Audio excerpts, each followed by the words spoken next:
sekali lagi video ini mohon di-share, mohon di-like, ya, mohon di-subscribe, dan kalau bisa ada masukan-masukan, ada saran-saran, silakan dituliskan di kolom komentar. Insya Allah semua yang kita lakukan akan bernilai ibadah di sisi Allah. Salam satu Tuhan buat saudara-saudara Muslim. Salam beda Tuhan untuk saudara Kristen. Assalamualaikum warahmatullahi wabarakatuh. Damai sejahtera untuk kita semua.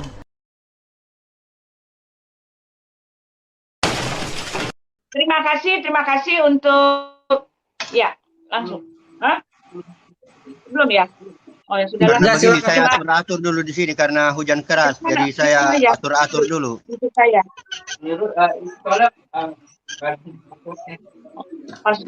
Ya sudahlah, nggak usah repotin, udah mulai. Iya, terima kasih. Udah, jangan dimatiin dulu, dimatiin itu sebentar. Waduh, udah jalan. Ya, kalau gitu terima kasih untuk kesempatan kali ini ya. Pada malam hari ini ada beberapa hal yang ingin disampaikan ini ya. Judul ini berlangsung karena ada perdebatan kemarin antara saya dengan Al-Ayyubi dan pihak Muslim ya, karena itu dikatakan, dan saya mengambil istilah ini dari Bapak Ibnu Kalam, karena Bapak Ibnu Kalam sejenak mengatakan bahwa Muslim itu menyembah huruf. Lalu saya iyakan gitu kan, karena menurut saya memang demikianlah, menurut pemahaman saya. Nah, itu disebabkan karena selama ini kan Muslim mengatakan bahwa orang Kristen itu menyembah manusia gitu kan. Nah, sekarang timbullah termin baru mengatakan kalau Kristen menyembah manusia itu artinya sama juga karena Muslim menyembah huruf gitu loh. Nah, yang perlu saya sampaikan kenapa pada malam hari ini adalah bahwa tuduhan-tuduhan yang mengatakan bahwa Kristen menyembah manusia itu tidak benar gitu, karena sesuai dengan buktinya yang sudah tercatat bahwa tidak ada orang Kristen yang mengatakan bahwa mereka menyembah manusia. Kami pun tidak mengatakan bahwa kami menyembah manusia. Kami adalah orang-orang yang menyembah Tuhan yang pernah datang menjadi manusia dan sekarang sudah kembali ke tempat asalnya, sudah kembali ke sorga. Nah, itulah faktanya yang ada gitu loh. Nah, silakan Pak Ibnu Kalam. Tambahkan, Pak. Najur, ya saya buka mic-nya dulu ya. Ya, sudah silakan. Didengar suara saya? Ya. Sudah. Ya, masalah menyembah huruf ataupun menyembah nama itu sudah saya pelajari sejak masih remaja. Karena bukan saya yang memulai, tapi dari pihak ulama ya. Jadi ada seorang ulama yang menyampaikan, dia tidak bertanya tapi dia menyampaikan kepada saya supaya saya jangan sampai menyembah huruf atau menyembah nama. Nah, itu yang saya alami dulu, dan itu tidak, pada waktu saya disampaikan masalah itu kepada saya, itu tidak diberikan jawaban. Saya saya berpikir sendiri ya. Jadi saya membutuhkan waktu yang lama untuk mempelajari masalah itu.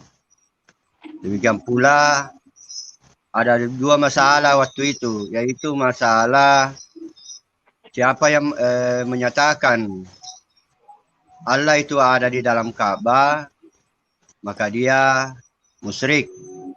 Tapi barang siapa yang menyatakan Allah itu tidak ada di dalam Ka'bah, maka dia kafir. Nah, itu juga tidak diberikan jawabannya kepada saya. Saya berpikir sendiri. Lagi pula pada waktu itu karena saya masih anak-anak, masih remaja, saya juga tidak terlalu tanggapi. Jadi nanti lama itu baru saya pikirkan, nanti memperdalam agama, baru saya mempelajari masalah itu. Apa sebenarnya yang dimaksud dengan menyembah huruf ya, atau menyembah nama. Itu butuh waktu yang lama untuk pelajarinya itu ya. Ilmu yang seperti itu dirasakan, jadi bukan di otak, ya. Dia ada di dalam perasaan. Jadi saya memahaminya setelah banyak belajar membaca kitab-kitab, terutama kitab-kitab suci, baik dari kitab-kitab sucinya orang Hindu, kitab sucinya orang Buddha, ya kitab sucinya Perjanjian Lama, Perjanjian Baru, dan kitab sucinya orang-orang Cina, ya, dan tentunya juga Al-Quran. Dari semua kitab suci yang saya baca itu tidak ada kebencian saya juga tidak berpihak, sekalipun saya adalah Islam, saya tidak berpihak kepada Al-Quran. Saya mempelajari semuanya, tidak dengan ada kebencian, jadi tidak ada kebencian dan tidak berpihak. Nah, jadi saya betul-betul menetralkan diri untuk mencari kebenaran. Terutama yang saya cari itu juga adalah Tuhan, ya, siapa itu Tuhan? Apakah Tuhan itu ada atau tidak ada? Ya, saya rasa itu dulu. Ya, silakan. Oke, silakan pihak Muslim. Masih berjalan saya punya. Maaf, masih berjalan. Udah Ibu. Agak telat 2 detik waktunya. Soalnya kan delay sebentar kan. Oke, silakan pihak Muslim. Assalamualaikum warahmatullahi wabarakatuh. Waalaikumsalam. Jadi materi ini apakah umat Islam itu menyembah huruf? Yang perlu dipahami di sini adalah Sang Pencipta alam semesta itu tidak memiliki awal. Sementara huruf itu memiliki awal. Jadi sebelum ada huruf alif, lam, ha itu, Allah itu sudah ada. Lalu bagaimana kemudian sosok manusia mengenal Sang Pencipta alam semesta? Tentu Sang Pencipta alam semesta ini datang kepada manusia melalui utusan-utusannya memperkenalkan dirinya dengan penyebutan nama. Akulah Allah. Di dalam konsep Islam, Tuhan disebut dengan nama Allah dan diyakini sebagai esensi maha tinggi yang nyata sebagai esensi yang esa, pencipta yang maha kuat, yang maha tahu, yang maha abadi, penentu takdir dan juga hakim bagi semesta alam. Jadi secara etimologis kata Allah ya didefinisi dari kata ilah yang berarti menyembah. Ya. Kata Allah ini juga dapat didefinisi dari kata alih yang berarti ketenangan, kekhawatiran, rasa cinta yang mendalam. Kemudian ketiga makna dari kata alih yang saya maksud itu mengarah kepada makna keharusan untuk tunduk dan mengagungkan kepada esensi Sang Pencipta alam semesta yang saya katakan tadi. Jadi mengenal kata Allah atau mengenal Tuhan, sumber yang digunakan kemudian oleh umat Islam itu tidak lain dan tidak bukan adalah Al-Quran. Jadi kata Tuhan ini berasal dari kata ilahun yang terdiri atas 3 huruf hamzah, lam, dan ha sebagai pecahan dari kata laha, yalihu, kemudian laihan, yang berarti Sang Pencipta yang maha pelindung, maha perkasa. Jadi ilahun itu jamaknya adalah alihatun, bentuk kata kerjanya adalah alaha, yang artinya sama dengan abada, yaitu mengabdi. Maka dengan demikian di dalam ajaran agama Islam, ilahun artinya sama dengan ma'budun, yang diabdi atau yang disembah, lawan dari kata abdun, yang mengabdi atau hamba atau budak. Nah, jadi dengan demikian, ya, penjelasan yang singkat ini yang saya sampaikan kepada sahabat sekalian, menjelaskan bahwa yang kami sembah itu adalah Sang Pencipta yang memiliki nama, di mana dirinya adalah esensi satu-satunya yang telah memperkenalkan diri kepada para utusannya untuk kemudian diajarkan bagaimana kemudian manusia selaku ciptaan itu mengenal Sang Pencipta alam semesta. Di dalam ajaran agama Islam disebutlah Allah, di dalam ajaran Kristen disebutlah Bapa, di dalam ajaran Yudaism mereka sebut dengan Hasem. Dan itulah yang saya katakan bahwa umat Islam itu tidak menyembah huruf. Demikian sementara, silakan. Silakan pihak Kristen. Oh, masih sendiri ya? Ya, kalau boleh saya katakan, apa yang dikatakan oleh Bapak Zuma ini hanyalah sebetulnya mengimani, ya kan? kalau Bapak mengatakan bahwa Tuhan ya Bapak ya Allah adalah Tuhan dengan segala sudut panjang etimologi dan semua ya sama juga dengan kami Pak. Ya, kami juga menyebut Elohim itu adalah ilah, tetapi dalam wujudnya, tetapi dalam ilah bukannya satu ya, ilah maksudnya itu unification gitu loh. Ilah-ilah yang merujuk kepada satu nama yaitu YHWH ya kan. Lalu tetapi nama YHWH itu tercatat juga di dalam kitab kami, dia bermakna Tuhan gitu kan, bermakna penguasa jagat raya ini. Nah, kalau untuk bicara seperti itu, memang kita akan sama-sama mengaku bahwa dua-duanya Tuhan, gitu kan? Nah, tetapi di dalam kitab kami jelas dikatakan bahwa Elohim itu lalu disebut Ehad itu, Tuhan kami itu Esa, Tuhan kami juga Esa, tetapi Esa yang tidak sama dengan yang digadang-gadangkan oleh Esanya pihak Pak Zulkifli. Ya kan, Esa kami itu memang dari awal memang sudah Tritunggal disebut, memang sudah Tritunggal. Karena sejak awal di dalam Kejadian 3 itu sudah dikatakan Elohim menyebut dirinya kita, dia bicara kepada diri pribadinya sendiri, kita menyebut dirinya kita gitu kan. Marilah kita menjadikan manusia itu menurut gambar dan rupa kita, ya kan. Lalu di dalam Kejadian itu nanti mereka akan mengetahui siapa kita gitu kan. Waktu Adam dan Hawa memakan itu kan memakan buah pohon pengetahuan itu kita. Jadi ada kata kita itu 3 kali, bahkan 3 kali disebut ketika Elohim itu mengadakan sidang ilahi gitu loh. Maksudnya mengadakan ya sidang ilahi kita, dia menyebut dirinya kita. Jadi jelas memang Tuhan kami sejak awal dia adalah Tuhan yang ehad. Ehad dalam arti unification. Tidak ada catatan ehad yang berkata tauhid gitu kan. Karena tauhid sendiri di kitab kalian, di kitab Pak Juma juga nggak ada itu kata tauhid. Gitu. Yang dipakai juga akhirnya ehad atau ahad. Ahad itu juga kan diambil dari tempat kami. Sedangkan ehad di tempat kami itu jelas membuktikan bahwa itu ehad yang esa yang unification. Nah, jadi terjadi kesalahpahaman juga di kitabnya di sebelah pihaknya Bapak gitu, Pak Juma. Karena ehadnya Pak Juma itu sama seperti kami, ehadnya unification, bukan ehad yang satu tunggal gitu loh. Sedangkan di sana menggadang-gadangkan bahwa Tuhannya tunggal gitu. Dan sedangkan Tuhannya sendiri ketika tunggal dia menyebut dirinya kami, gitu kan? Ini yang menjadi kerancuan yang susah sekali sampai sekarang nggak bisa diketemukan titik terangnya, gitu.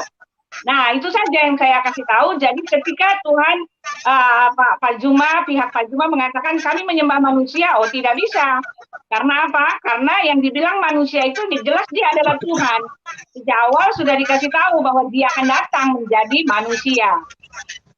Ini kenapa suaranya seperti ini ya? Tolong di itu dong suara saya. Ya, silakan Pak Ibnu. Kalau maaf ya, silakan. Ya. Giliran saya. Jadi gini Pak. Maaf Pak moderator, ketika saya berdua, lalu Pak Juma sendiri, ini waktunya nggak bisa seperti ini Pak. Karena Pak Juma sendiri waktunya tidak akan sama, tidak bisa sama. Kalau berdua ya harus sama-sama 45-45. Tetapi kalau Pak Juma sendiri ya pasti akan banyak kami memakai Pak, gitu loh. Ya Pak. Oke, Aki Alayubi bisa ikut turun Pak Aki Alayubi? Iya, nggak bisa. Kalau kami sendiri nggak bisa. Ini pasti sebentar lagi kami habis, Pak Juma punya banyak waktu, gitu loh. Nggak bisa seperti ini. Atau begini saja. Ibu Uti, nanti Ibu. Kalau saya itu Ibu tidak Uti terlalu banyak butuh waktu. Terus terang kalau saya tidak terlalu banyak butuh waktu. Ya. Iya, tapi tetap lawan dua. Ini supaya tambahan adil. waktu. Moderator, mohon maaf. Ya. Saya kira kaitannya dengan waktu ini kan kalau 2 itu justru bobotnya luar biasa karena 2 kepala yang akan menjelaskan tentang siapa Yesus kan gitu. Sementara saya hanya seorang diri, artinya kalau misalnya Ibu Uti dan juga Pak Ibnu Kalam itu menggunakan waktu ngomong 5 menit, saya pun akan ngomong 5 menit biar setara supaya sama-sama selesai gitu. Oh ya sudah. Ya. Oke ya. Oke, silakan Pak Ibnu Kalam, silakan. Ya, saya juga tidak terlalu mempersoalkan masalah waktu karena saya termasuk orang yang tidak terlalu pintar bicara ya. Saya hanya ingin menyampaikan kepada Pak Ustaz Juma. Suma, ya Ustaz Suma. Pertanyaan sehingga nanti pembicaraan ini bisa berjalan dengan ada titik yang kita akan capai. Yaitu pada waktu Anda, ini pertanyaannya, nanti dijawab di sesi sewaktu Anda berbicara. Pada waktu Anda beribadah atau salat, itu saya sering mendapatkan pelajaran dari beberapa tokoh agama. Jadi saya yang ditanyakan kepada saya, diberikan pertanyaan, ya. Pada waktu Anda itu beribadah atau khususnya pada salat itu, apa yang Anda bayangkan itu? Ya. Karena dari beberapa pendapat ulama, ada beberapa pendapat, ya, ada beberapa pendapat. Nah, itu satu. Jadi apa konsentrasi pikiran Anda itu apa? Bagaimana? Yang kedua, ini ada kaitannya nanti, apakah Al-Quran kalamullah gairu makhluk? Apakah itu yang Anda ikuti, atau apakah Al-Quran kalamullah, Al-Quran makhluk? Ya, saya rasa itu saja yang ingin saya jelaskan. Ya, silakan. Nah, pakai waktu silakan. Sebentar. Pakai waktu silakan Pak Ibnu ya, kalau mindahin ya. Oke, silakan.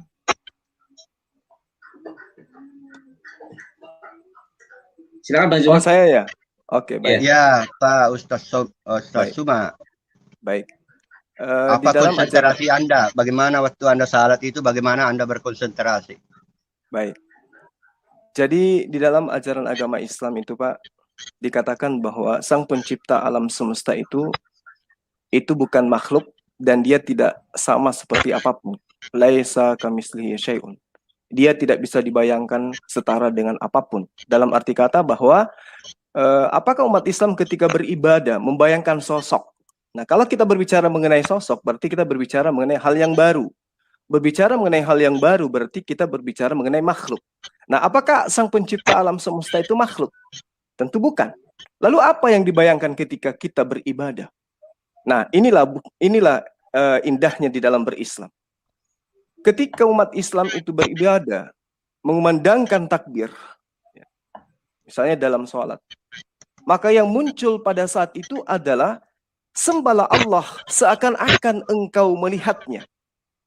Tapi ketika engkau tidak melihatnya, maka percaya dan imani bahwa dia sungguh melihatmu. Artinya, ketika umat Islam itu beribadah kepada Sang Pencipta alam semesta, dia akan mendudukkan dirinya sebagai hamba. Menghambakan dirinya kepada Sang Pencipta. Tidak mesti dibayangkan sosok. Yang penting dia sadar bahwa dia adalah ciptaan Sang Pemilik alam semesta ini. Itu yang dikatakan dengan khusyuk dalam beribadah. Jadi bukan membayangkan lapas Allah, bukan. Tetapi menyadari bahwa apa yang dilakukan saat itu sejak dia mengumandangkan takbir, itu adalah prosesi dalam penyembahan, pengakuan dirinya sebagai makhluk yang tidak ada apa-apanya di hadapan Sang Pencipta alam semesta. Lalu kalau misalnya Anda mengatakan, loh apa yang dibayangkan, berarti angan-angan kosong. Kesadaran bahwa dia lagi menghadap Sang Pemilik alam semesta ini. Dia yang maha melihat. Dia melihat bahwa umat Islam itu sedang menghambakan dirinya kepada Sang Penciptanya. Nah, tidak membayangkan makhluk, tidak membayangkan neraka, tidak membayangkan surga. Itu pertama. Kemudian yang kedua, apakah Al-Quran itu gairu makhluk? Ya. Apakah Al-Quran itu makhluk atau dia bukan makhluk? Jadi Al-Quran secara kitab yang Anda pegang, yang terdiri dari kertas, yang terdiri dari tinta, yang kemudian disebut dengan buku atau kitab, itu adalah makhluk. Karena buku itu adalah ciptaan. Karena tinta itu adalah ciptaan. Tetapi kandungan kalam yang ada di dalamnya, itu bukan makhluk, tetapi itu adalah al-kalam. Itu adalah kalamullah.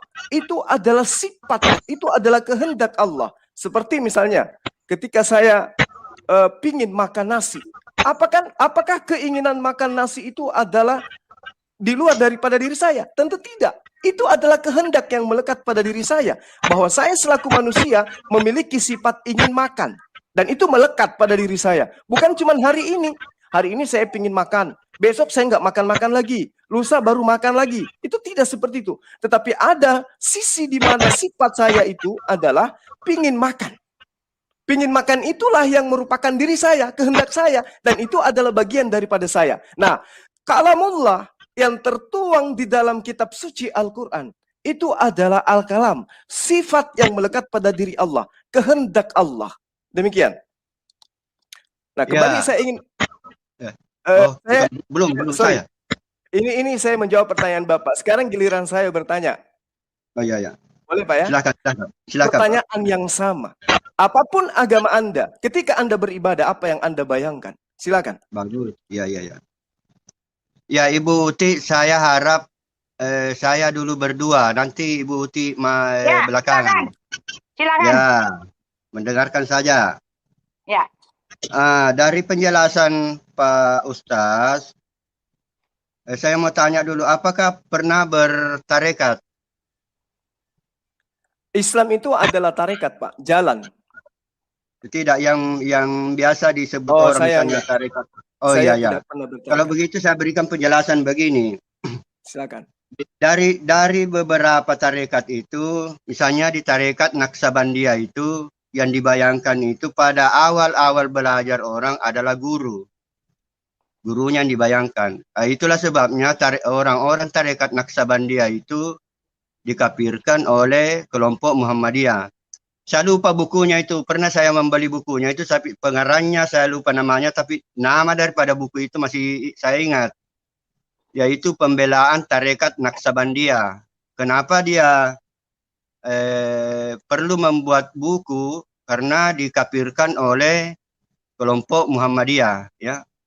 Nah, jadi kalau di tarekat Naksabandia itu, pada langkah pertama, misalnya dalam beribadah, khususnya pada salat, yang dibayangkan itu adalah wajah guru. Karena pada waktu kita salat harus ada sesuatu yang kita ingat.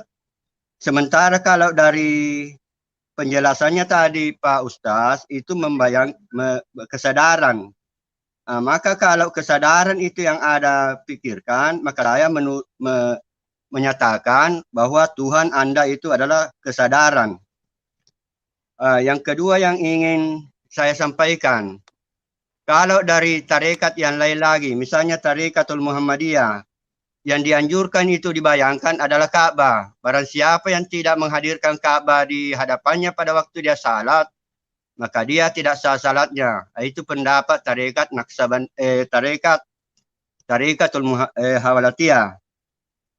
Sedangkan pada umumnya, orang-orang yang mempelajari agama, yaitu yang menyatakan bahwa berkonsentrasi, maka pada waktu dia salat adalah kekosongan, artinya konsentrasi, maka Tuhannya adalah konsentrasi. Kalau melihat dari jawaban Pak Suma tadi, menjawab bahwa dia sadar pada waktu salat misalnya, maka saya untuk sementara ini menyatakan bahwa Tuhannya adalah Tuhannya adalah kesadaran. Kemudian ya masih ada terkait yang kedua, al-kalam. Beliau menyatakan sifat. Ini kalau atau sama dengan kehendak, ya. Maka saya menyatakan kacau ilmunya ini Pak Ustaz. Karena seharusnya ini dalilnya orang Kristen. Kalau kalamullah, kalam itu ada di dalam diri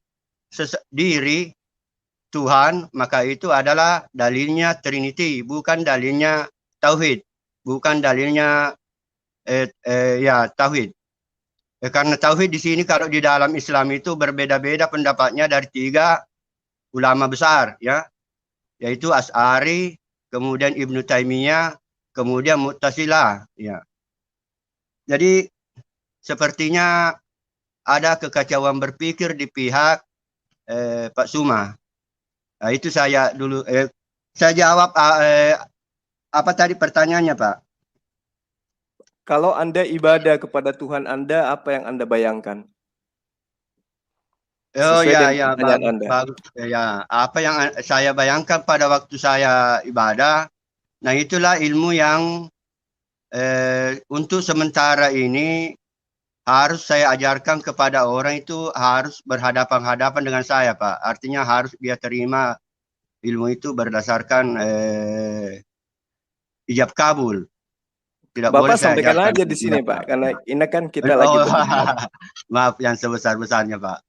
Oh. Nah, itu ilmu ya, karena Ya. ya menyangkut Tuhan ya yang Ya. pemahaman Boleh tentang saya? Tuhan yang penting. Ya, silakan. Jadi Ya, saya jadi lanjutkan kesimpulan saya sedikit. begini, untuk Pak Cuma, karena pendapatnya tadi kesadaran pada waktu beliau salat, maka saya kembali lagi menyatakan bahwa Tuhan Anda itu adalah Tuhan kesadaran. Nah, itu sekian, Pak. Ya, saya mau tambahkan sedikit lagi. Jadi kesimpulannya dari Bapak Ibnu Kalam tadi, yang dimaksud Tuhan oleh Pak Juma adalah kesadaran. Jadi kesadaran itu hanyalah pola pikir ya, pola pikir yang menyadari gitu, tetapi tanpa pembuktian. Lalu ada lagi yang mengatakan bahwa Tuhan itu harus memikirkan Ka'bah, gitu kan? Itu juga adalah makhluk yang tidak hidup. Lalu di situ juga ada konsentrasi. Menghadirkan Ka'bah di depannya pada waktu salat. Ya, menghadirkan Ka'bah dan konsentrasi. Jadi jelas tiga-tiganya ini jelas tertulis terangkum di dalam Alkitab bahwa Pak Juma, bukan Alkitab, ajaran tarekat. Iya, tetapi di dalam Alkitab kami juga mengatakan kamu menyembah apa yang tidak kamu kenal gitu loh. Jadi semua tidak kenal. Jadi sosok Tuhannya itu tidak nyata, tidak real. Sedangkan di kami dikatakan bahwa tak seorang pun melihat Allah, tetapi anak tunggal Allah yang ada di pangkuan Bapa, dialah yang menyatakannya. Jelas Tuhan kami itu real, Tuhan kami itu nyata. Ketika kami berdoa, kami tahu kepada siapa kami berdoa, karena dia pernah hadir, karena dia pernah ada, karena dia pernah berkarya, karena dia pernah menyatakan diri, dan karena dia menunjukkan ketuhanannya gitu loh. Nah, sekarang pertanyaan saya kepada Pak Juma, ketika Bapak berdoa, ya ketika Bapak mengatakan Tuhan itu begini, saya minta satu aja tanda di mana Tuhan Bapak itu sama seperti Tuhan kami, yang berkarya, yang menyatakan diri, yang bermujizat, dan yang pernah ada gitu loh. Jadi kami tidak, jadi itu artinya Bapak menyembah apa yang tidak, Bapak menyembah apa yang Bapak kenal gitu loh, karena pernah ada sosok itu gitu loh. Ya, silakan. Iya, dia tidak mengenal Tuhannya. Ya, dia tidak mengenal apa yang disembah. Ya, jadi pertama Pak Ibnu Kalam tidak mau menyampaikan sosok mana yang dia bayangkan ketika dia beribadah. Oke. Ya, itu satu poin yang negatif buat Bapak. Kemudian yang kedua, pertanyaan Ibu Uti, ya, seakan-akan bahwa Allah yang kami sembah itu sama dengan Yesus, sama dengan Roh yang bertanduk 7 dan bermata 7, dan juga sama dengan merpati. Ibu harus akui itu bahwa sembahan kita itu berbeda. Dan saya tidak akan pernah mau menyamakan sembahan saya dengan sembahannya Kristen. Nah, Ibu juga harus bisa membedakan antara perjanjian lama dengan kitab Torah, perjanjian baru dengan Injil. Ibu harus bedakan itu. Jadi Ibu jangan selalu mengatakan, Tuhan kita sama, Tuhan kita sama. Tuhan kita tidak pernah sama. Itu yang perlu Ibu pahami. Jadi di dalam Al-Quran itu sudah jelas dikatakan bahwa Qul ya ayyuhal kafirun la a'budu ma ta'budun. Jadi kami tidak akan pernah menyembah Tuhan yang Ibu Uti sembah, dan Ibu tidak akan pernah menyembah Tuhan yang kami sembah, karena esensi Tuhan kita itu berbeda. Lain cerita kalau Ibu berkata tentang Tuhan yang mengutus para nabi, karena itulah Tuhan kami, itu loh. Nah, kemudian ini pertanyaan buat Ibu Uti, tolong nanti dijawab sebelum saya menjelaskan. Kalau Ibu menyembah, siapa yang Anda bayangkan? Bapak kah, roh itu, atau Yesus kah yang manusia itu, atau Roh Kudus yang merpati, burung merpati itu? Itu tolong nanti Ibu jawab. Kemudian kaitannya dengan Islam. Di dalam beribadah, seperti yang saya terangkan kepada Anda, ibadah umat Islam itu pertama kali yang Bapak harus tahu. Di dalam proses penyembahan itu ada yang dikatakan khusyuk. Nah, khusyuk ini adalah memahami makna setiap bacaan dan menjiwai setiap gerakannya. Karena sholat atau berdoa bukan hanya sekedar menghafalkan dan melafazkan bacaannya. Bukan sekedar menggerakkan tubuh. Tapi doa atau sholat itu membutuhkan jiwa dan hati untuk mencapai kehususan. Dikatakan di dalam hadis Tirmizi dari Abi Hurairah radhiyallahu an bahwa Rasulullah SAW itu melihat seseorang memainkan jenggotnya ketika sholat. Maka beliau berkata, seandainya hatinya khusyuk, maka khusyuk pula anggota badannya. Karena itulah kemudian di dalam prosesi penyembahan itu ada yang dikatakan khusyuk. Khusyuk itu adalah merasa bahwa dirinya sedang menghambakan diri kepada Sang Pencipta alam semesta yang tidak terlihat oleh makhluk, tetapi melihat makhluk. Kemudian di dalam berdoa, umat Islam bisa mencapai kekhususan di dalam berdoa apabila orang tersebut mampu merasakan ketenangan dan kedamaian dalam hati dan jiwanya, sehingga pikirannya terpenuhi oleh kebesaran Allah, oleh keesaan Allah, oleh keagungan Allah yang telah menciptakan alam semesta ini. Sadar bahwa Sang Pencipta alam semesta begitu pemurah, begitu pengasih, begitu penyayang, dan juga sikapnya yang selalu menunjukkan kesopanan di hadapan Allah. Ya, makanya kami di dalam beribadah, kami harus membersihkan jasad kami. Kami harus berwudu, kami harus bersih dari segala najis. Masuk di dalam rumah ibadah kami itu tidak menggunakan alas kaki, tidak dengan keadaan junub, tetapi kami membersihkan betul-betul jasmani dan rohani kami. Kenapa? Karena kami ingin menghadap kepada Sang Pencipta alam yang maha suci, lagi maha tinggi. Nah, jadi dalam prosesi penyembahan ini, kami umat Islam seolah-olah itu berdialog dengan Sang Pencipta alam semesta. Ketika kami mengatakan Bismillahirrahmanirrahim, itu berarti kami sedang menyatakan nama Sang Pencipta alam semesta yang maha pemurah lagi maha penyayang. Kami lagi berdialog dengan Dia, meskipun kami tidak melihat wujudnya, karena kami sebagai makhluk ciptaan tidak akan mungkin mampu melihat dan memanifestasikan Sang Pencipta alam semesta, karena Dia adalah yang maha besar, Dia yang maha kuasa, Dia yang maha segala-galanya. Dan Tuhan kami itu maha melihat, maha mendengar, maha mengetahui apapun yang terbersih di dalam hati manusia. Itulah Allah, itulah Sang Pencipta alam semesta. Di dalam Al-Quran surah Al-Isra ayat 109 dikatakan bahwa dan mereka menyungkur atas muka mereka sambil menangis dan mereka bertambah khusyuk, sehingga secara otomatis jika hati dan jiwa kita telah khusyuk, maka anggota badan, lisan kita pun khusyuk di dalam melaksanakan sholat atau ibadah. Kemudian yang kedua, yang ketiga, fokus di dalam beribadah. Jadi ada beberapa hal yang dimaknai di dalam khusyuk dalam beribadah di dalam Islam. Ya, namun yang perlu dipahami di sini, jika tilik dari lagi ternyata sangat jauh berbeda, maksudnya pada saat kita dalam tempat yang ramai, kemudian kita menginginkan fokus menyembah kepada Allah, maka bacaan-bacaan yang kita hafal itulah yang membantu kita untuk khusyuk. Jadi beda ketika kita bernyanyi dengan lagu biasa, dengan kita lagi melantungkan di dalam hati atau dengan lisan kalimat-kalimat Allah itu. Jadi khusyuk ini berarti fokus menuju Sang Pencipta alam semesta hingga merasakan ketentraman lahir dan batin dimanapun berada. Ya, dimanapun berada. Ini artinya bahwa pada saat kami umat Islam menyatakan diri untuk menghadap kepada Sang Pencipta alam semesta, maka yang maha melihat, yang maha mendengar, yang maha mengetahui, tentu mendengar, melihat, dan mengetahui apa yang sedang kami lakukan. Itulah penyembahan. Bukan yang dikatakan menyembah yang benar itu mendudukkan patung, mengambil rupa manusia, mengambil rupa burung, mengambil rupa roh-roh, kemudian dibayangkan bahwa itulah Sang Pencipta. Tidak seperti itu. Karena kitab-kitab sebelumnya yang diajarkan oleh para nabi pun, Tuhan itu tidak serupa dengan apapun. Ya, engkau diberi melihat untuk, ya, dikatakan di dalam kitab Bani Israel, ya, kitab Torah, itu jelas dikatakan, akulah Tuhan Allahmu yang membawa engkau keluar dari tanah Mesir tempat perbudakan. Jangan ada padamu sembahan lain di hadapanku. Engkau diberi melihatnya untuk mengetahui bahwa Tuhanlah Allah. Tidak ada yang lain kecuali Dia. Sebab itu, ketahuilah pada hari ini dan camkanlah bahwa Tuhanlah Allah yang di langit, di atas dan di bumi, di bawah, tidak ada yang lain. Karena itulah kemudian, apakah Tuhan itu berupa sosok?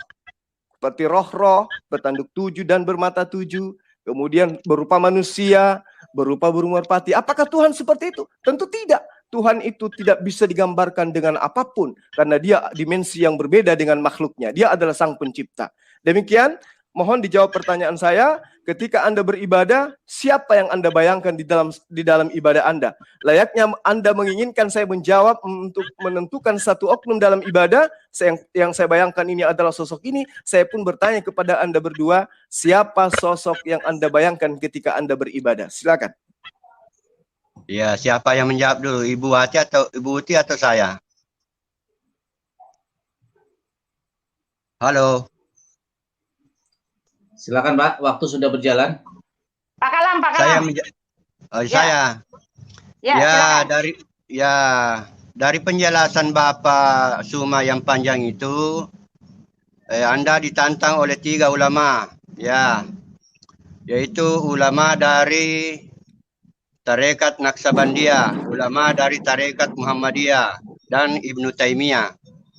Ya, Ibnu Taimiyah, ketiga ulama ini, kalau Tarekat Naksabandiyah, nama gurunya itu Bahauddin Naksabandi. Itu orang hebat juga itu. Kemudian ya Ibnu Taimiyah. Ketiga ulama ini menyatakan, dari penjelasan Bapak itu menyatakan bahwa Tuhannya Bapak itu adalah Tuhan ideologi. Tuhan berdasarkan penjelasan. Itu penjelasan Bapak itu bisa berbeda dengan penjelasannya orang lain. Ada juga yang menjelaskan seperti itu, tetapi pada poin-poin tertentu itu berbeda. Sehingga Ibnu Taimiyah dan Bahauddin Naksabandi maupun Muhammadiyah itu menyatakan Tuhan Anda itu adalah Tuhan ideologi. Sekalipun penjelasan Anda itu panjang lebar, ya, sekalipun penjelasan Anda itu panjang lebar, tetap dituduhkan bahwa Tuhan Anda itu adalah Tuhan ideologi, Tuhan berdasarkan pikiran. Ya, boleh saya lanjut? Ya, saya menambahkan pendapat dari Pak Ibnu Kalam, karena betul apa yang Pak Juma katakan itu memang hanyalah mengimani, menyadari kehadiran Allah, tetapi kehadiran Tuhan, tetapi tidak bisa menjawab, ya. Saya tadi menjawab Pak Juma, mana buktinya, ya. Kalau kita hanya mengimani seperti ini, Pak, memang tidak apa-apa, tidak masalah dan tidak ada yang marah, dan kami pun menghargai iman orang lain gitu loh. Karena itu ranah imannya mereka, tetapi tidak bisa dibawa ke dalam ruang dialog seperti ini gitu. Karena untuk dialog seperti ini semua perlu pembuktian, semua perlu penjabaran, semua perlu data-data dan detail-detail yang diperlukan untuk menunjukkan bahwa ideologi kita, untuk menunjukkan bahwa iman kita itu tidak salah gitu loh. Ya, karena yang Pak Juma katakan itu ya memang hanya jelas, tepat dan benar. Pak Juma sendiri mengatakan bahwa ini hanya soal imani gitu, hanya soal kepercayaan. Dan betul kata Pak Kalam, itu hanyalah soal ideologi. Lalu Pak Juma menanyakan kepada kami, ketika kami berdoa, siapa yang kami sembah? Oh, tentu saja kami berdoa dalam nama Bapa dan Putra dan Roh Kudus. Ketiga nama itu kami sebut, dan kami mengarahkan pikiran kami ke sana, kepada satu Tuhan itu. Satu Tuhan yang punya pribadi, yang pernah datang ke dunia menjadi anak Allah gitu. Satu Tuhan yang adalah Roh Kudus yang menerangi pikiran kami, yang memberikan pengertian kepada kami, dan satu Tuhan gitu loh. Allah yang Esa itu, Allah Esa yang Tritunggal itu, kami tahu sekali kepada siapa kami menyembah sesuai dengan firman Tuhan yang tertulis. Lalu ketika Pak Juma mengatakan bahwa di dalam ayatnya, ya, Tuhan bukan berbentuk manusia, ya kan? Engkau akan diberi melihat, lalu akulah Tuhan Allahmu, tidak ada yang lain yang serupa denganku. Itu kan cuma comot ayat. Ya, ayat yang Bapak pakai untuk mendukung ini sama sekali bukan berpengertian bahwa Tuhan kami itu bukanlah Allah yang Esa. Ya, bukanlah Allah yang Tritunggal. Oh, maaf Pak. Dari awal sudah dikasih tahu memang Tuhan kami seperti itulah adanya. Karena yang Bapak comot itu maksudnya adalah tidak ada yang sama seperti Dia, yang yang datang ke dunia, Allah yang penebus dan juru selamat. Itu tidak bisa Bapak pungkiri, ya, karena penebus di situ juga sudah dikasih tahu. Di dalam Yesaya 43, aku akan memberikan manusia menjadi sebagai ganti nyawamu. Sudah dikasih tahu. Dan konsep orang-orang Yahudi itu mereka mengenal apa itu anak Allah. Ya, mereka mengenal apa itu anak Allah, mereka mengenal Allah Bapa gitu loh. Ya, memang itulah konsep ketuhanan yang dari awal itu ada. Lalu Bapak mengatakan bahwa Tuhan Bapak bukanlah Tuhan kami. Oh, betul sekali. Itulah yang saya harapkan, pernyataan yang saya harap keluar dari mulut Pak Juma. Karena selama ini kalian mengklaim bahwa Allah itu adalah Elohim, tetapi maaf, Pak Juma dengan jelas mengatakan bahwa Elohim bukanlah Allah gitu ya, karena memang betul berbeda sekali, beda bagai bumi dengan langit. Lalu Pak Juma mengatakan bahwa Tuhannya Pak Juma itulah yang mengutus para nabi, tetapi maaf Pak, Alkitab kami mengatakan bahwa nabi-nabi Israel itu mereka menyembah Tuhan, ya.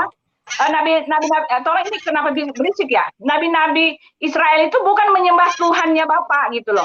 Memang tercatat ada di dalam Alkitab, tetapi kitab yang jelasnya, kitabnya sendiri, kitabnya orang Israel itu tidak menyembah apa itu yang tidak menyembah Allah gitu loh. Ini kan ada kerancuan gitu loh. Ya, Musa itu dia tidak menyembah Tuhan, ya menyembah Allah yang datang di tahun 600. Musa menyembah Allah yang dia tulis sendiri ya di dalam kitab Kejadian. Musa lah yang menulis. Pada mulanya adalah Musa yang menulis ini ya. Pada mulanya Allah menciptakan langit dan bumi. Ini yang disembah oleh Musa. Dia menulisnya. Pada mulanya Allah menciptakan langit dan bumi. Bumi belum berbentuk kosong. Gelap gulita menutupi samudra raya dan roh Allah melayang-layang di atas permukaan air. Ada 3 sudah. Sejak awal titik pertama sudah dikatakan. Allah, roh Allah dan firman. Sudah ada 3 dia katakan. Dan kata Roh Kudus juga ada ditulis di dalam Perjanjian Lama ini. Orang-orang di Perjanjian Lama mengenal apa itu Roh Kudus. Walaupun kebanyakan Roh Kudus itu disebut dengan nafas Allah di dalam kitab Perjanjian Lama gitu loh. Jelas. Jadi yang Bapak bilang bahwa Allah itu mengutus nabi-nabi Israel. Oh bukan Pak. Hanya ada. Nama-nama itu ada. Tetapi jelas di dalam kitab Bapak sendiri. Mereka beriman kepada Tuhan mereka. Ada di dalam kitab Bapak mengatakan begitu. Ya, di sini ya. Kami ceritakan kisah mereka kepadamu, Muhammad, dengan sebenarnya. Sesungguhnya mereka itu adalah pemuda-pemuda yang beriman kepada Tuhan mereka. Nah, di dalam Quran Bapak, kata Tuhan mereka itu banyak, Pak. Jelas, Allah tidak pernah memproklamirkan dirinya sebagai Elohim. Sama sekali tidak pernah, Pak. Ya, tidak pernah. Kata Tuhan mereka saya temukan ada beberapa di dalam kitab Bapak yang mengatakan bahwa dia bukanlah Tuhan ya. Tuhan orang Yahudi, bukan Pak. Dia mengatakan dia bukanlah orang ya, Tuhan Yahudi gitu loh. Ya, silakan Pak. Silakan. Oh, Silakan saya Bang Juma. Ya, silakan. baik. Jadi gini Bu Uti. Kalau Ibu mengatakan Tuhan Anda itu adalah Elohim yang disembah oleh Nabi Musa dan para nabi, berarti Yudaism sekarang menyembah Yesus karena Anda mengakui bahwa Yesus itu adalah Elohim yang datang dalam rupa manusia. Faktanya mereka yang lebih tahu tentang kitab Tanakh itu tidak mereka menyembah Yesus, tidak menyembah manusia, karena tidak sedikit pun di dalam kitab mereka ada sinyal bahwa Tuhan mereka itu bakal menjadi sosok makhluk. Nah, kaitannya dengan sembahan kami. Allah yang kami sembah itu wujud. Apa artinya? Wujud itu bahasa Arab. Artinya ada. Jadi Allah yang maha suci lagi maha tinggi itu adalah esensi yang berdiri sendiri dan tidak bergantung kepada siapapun. Di dalam Al-Quran diterangkan, Allahul ladzi khalaqas samawati wal ardh wa ma bainahuma fi sittati ayyam. Dan seterusnya di ayat ini dikatakan Allah yang menciptakan langit dan bumi. Coba. Jadi kalau Allah menciptakan langit dan bumi, kemudian ada lagi Tuhan yang menciptakan langit dan bumi yang lainnya, yaitu perlu kita kaji. Apakah Allah ini sama? Ya. Atau Allah ini beda? Nah, bagaimana kemudian esensi sang pencipta alam semesta datang kepada Rasulullah Muhammad SAW, mengatakan kepada Rasulullah, dialah Tuhan satu-satunya yang telah mengutus para nabi, yang memberikan kitab Torah, yang mewahyukan kitab Zabur atau Mazmur, yang mewahyukan kitab Injil. Nah, Itulah esensi yang disembah oleh umat Islam yang mewahyukan kitab-kitab sebelumnya, yang mengutus para nabi-nabi sebelumnya. Itulah yang kami sembah. Tuhan yang kami sembah bukanlah Tuhan independen yang berdiri sendiri, yang mengatakan bahwa Tuhan yang datang kepada Abraham, yang datang kepada Musa, yang datang kepada Isa adalah bukan Tuhan. Yang Tuhan adalah aku. Sembahan kami tidak mengatakan itu. Tetapi dia datang memperkenalkan diri. Akulah yang telah berfirman kepada nabi-nabi sebelum kamu Muhammad. Akulah yang telah mewahyukan kitab ini dan kitab itu sebelummu. Nah, itu makanya kami menyembahnya. Tetapi kami menyembahnya tidak begitu saja menyembahnya. Kami mengkaji kitab kami mentelaah kitab kami mengkaji secara sejarah kitab kami. Untuk itulah kemudian kitab kami muncul dengan makhraj hurufnya, muncul dengan original teksnya, untuk kemudian meyakinkan kami bahwa sembahan kami itu adalah sembahan yang benar. Nah, lalu kemudian ketika Anda tadi menerangkan, Tuhan kami adalah Esa. Dialah yang kami sebut Bapa, Anak, dan Roh Kudus. Yang saya pertanyakan adalah, yang mana yang Anda bayangkan ketika Anda beribadah? Bapa di dalam Wahyu 5 ayat 6 dikatakan berbentuk roh-roh, bertanduk 7 dan bermata 7. Anak jelas, anak Maria. Dikatakan di dalam 2 Yohanes 1 ayat 7. Penyesat itu adalah mereka yang mengajarkan, mengimani bahwa Yesus itu tidak datang sebagai manusia. Lalu kemudian di dalam Ibrani 13 ayat 8, mudah-mudahan saya tidak keliru menyebutnya. Di situ dikatakan Yesus dari dulu, sekarang maupun yang akan datang tetaplah sama untuk selama-lamanya. Dia datang sebagai manusia, selama-lamanya datang sebagai manusia. Kalau Anda tidak mengimani dia sebagai manusia, maka Anda disebut penyesat sesuai dengan 2 Yohanes 1 ayat 7. Ibu selalu mengatakan kepada saya, Zulkifli suka comot-comot ayat. Siapkan waktu Anda 10 jam, saya akan bacakan dari kitab Kejadian sampai kitab Wahyu. Tidak ada pengakuan Allah atau Elohim akan menjelma menjadi manusia. Adapun Yesaya 9 ayat 6, telah lahir di kota Daud. Allah yang kekal, Allah yang perkasa. Itu menurut yang sang pemilik kitab bukan Yesus. Tetapi adalah Raja Ahaz atau Hezekia yang hidup pada masa itu. Itu adalah kisah, bukan nubuatan. Jadi kembali kepada pertanyaan saya. Sosok mana yang Anda bayangkan ketika Anda beribadah, ketika Anda berdoa?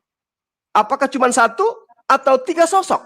Ada yang berbentuk roh-roh, ada yang berbentuk manusia, ada yang berbentuk merpati. Yang mana Anda bayangkan ketika Anda beribadah? Kalau Pak Ibnu Kalam kan tadi sudah nangis tuh. Nggak bisa dia terangkan Tuhannya di sini. Nggak bisa. Karena Tuhannya itu entah dia berbentuk naga kah? Atau berbentuk kotak segitiga kah? Atau adalah sepatu yang kemudian dikasih parfum atau apa? Entah. Saya sudah menjelaskan. Tuhan kami itu ada. Dia tidak terlihat bukan berarti dia tidak ada. Tuhan kami itu ada.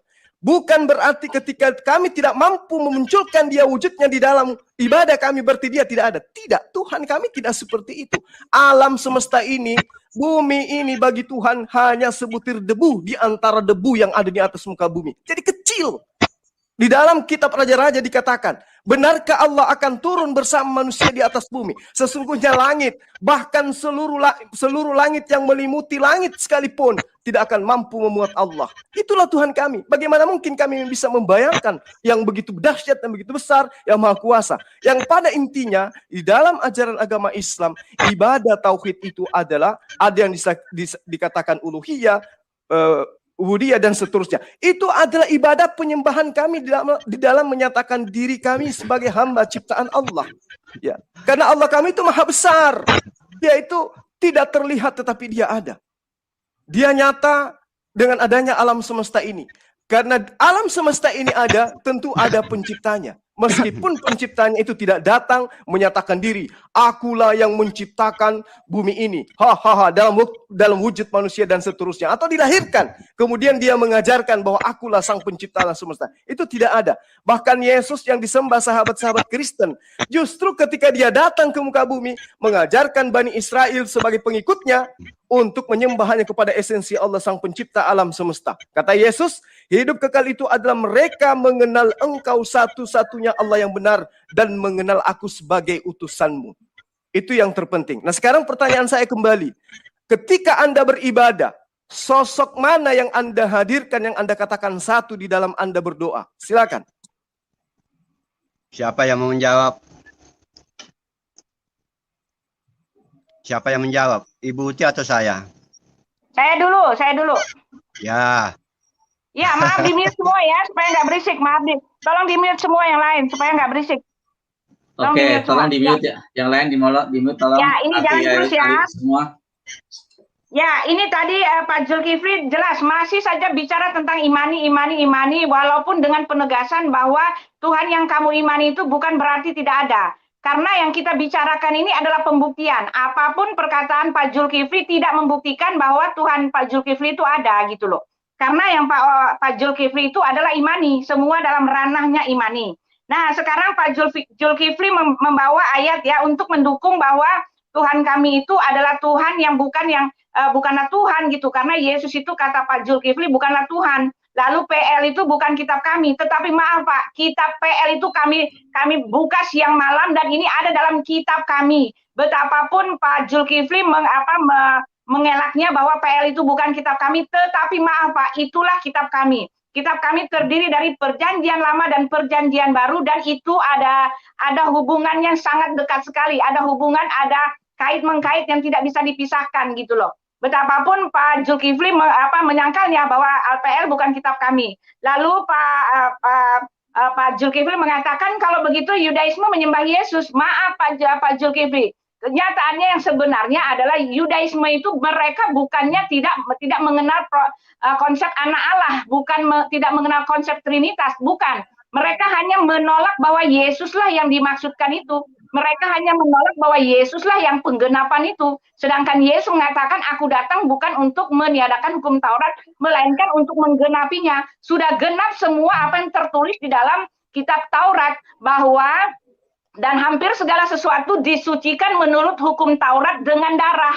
Dan tanpa penumpahan darah tidak ada pengampunan. Yesuslah yang menggenapi pengampunan dosa dengan penumpahan darah itu. Dan Yesus sudah genapi itu, bahkan Yesus sudah naik ke sorga. Masalahnya orang Yahudi itu bukan ini. Mereka hanya menolak bahwa Yesuslah penggenapan itu. Sampai sekarang mereka masih menanti-nanti supaya Mesias itu datang. Anak manusia itu datang, anak Allah itu datang. Tetapi masalahnya mereka sudah terlambat. Karena anak manusia itu bukan saja sudah datang, tetapi dia sudah naik ke sorga. Bahkan sekarang ini kita sedang menunggu kedatangan yang kedua kali. Jadi Bapak nggak bisa mengambil contoh bahwa Yahudi itu menolak Yesus, itu artinya bahwa Yesus itu tidak benar. Maaf Pak, ini hanyalah aplikasi orang ke orang. Sedangkan Yahudi yang menolak Yesus itu sudah dinubuatkan bahwa mereka memang akan memberontak terhadap anak Allah itu. Di dalam Yesaya 63, ya bukan seorang duta, bukan seorang utusan, melainkan dia sendirilah yang akan datang. Dia yang menyelamatkan, dia yang menebusnya. Dan dikatakan bahwa dia akan memberikan manusia sebagai ganti nyawa manusia itu. Jadi dia yang akan datang melalui firman-Nya itu, dia memberikan manusia.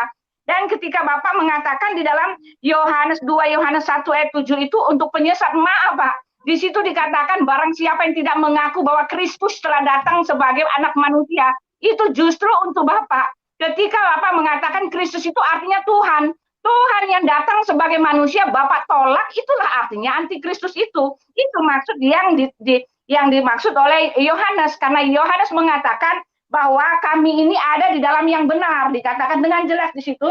Akan tetapi kita tahu bahwa anak Allah telah datang dan telah mengaruniakan pengertian kepada kita, supaya kita mengenal yang benar dan kita ada di dalam yang benar. Di dalam anaknya Yesus Kristus, dia atau Yesus adalah Allah yang benar dan hidup yang kekal. Jadi ayat-ayat yang Bapak kasih itu ngawur semua. Di dalam Ibrani 13 ayat 8 itu Yesus tidak berubah dalam ketetapannya. Yesus tidak berubah dalam kasihnya. Yesus tidak berubah. Dia tidak berubah dari dulu sampai sekarang dan selamanya.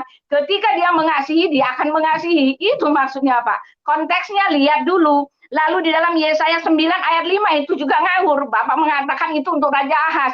Maaf Pak, ketika Bapak mengatakan memang itu untuk Raja Ahaz, memang Yesaya memakai kejadian pada saat itu, tetapi untuk menubuatkan Raja Ahaz itu pada saat itu tidak ada anak yang lahir yang disebut Allah Bapa, tidak ada anak lahir yang disebut Immanuel, tidak ada yang berasal dari tunas Daud dan akan menghakimi isi dunia ini, yang akan mati, bangkit lagi dan hidup lagi, lalu akan menjadi hakim. Oh tidak Pak, lalu dia akan menjadi penebus dan juru selamat akan dibawa seperti anak domba yang dibawa ke pembantaian Yesaya 53. Tidak itu Pak, tidak itu bukan untuk Ahaz, ya kan?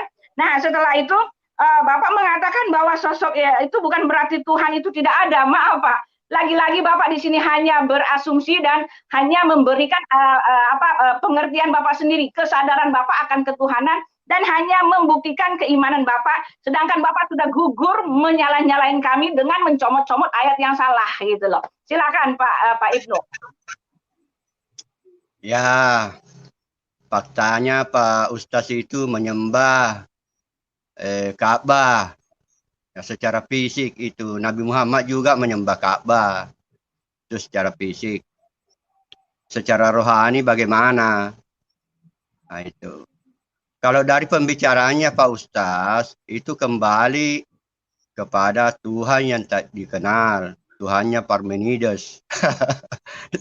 Itulah sebabnya di dalam Al-Quran itu kalau kamu ditanya siapa yang kamu ikuti, ya ikuti millat Ibrahim. Ya, pada zamannya Ibrahim itu Tuhan yang tak dikenal. Dari pembicaraannya Pak Ustaz, itu ada yang saya tanggapi, yang saya catat baik-baik, yaitu masih mencampur adukan ya dalil-dalil, mencampur adukan dalil Trinitas dengan dalil Tauhid. Dalilnya itu Trinitas itu Pak, kalau dikatakan kalam itu ada di dalam diri, yaitu diri Allah itu dalilnya Trinitas, bukan dalilnya itu Tauhid. Nah itulah anunya itu Imam Asy'ari itu sifat 20.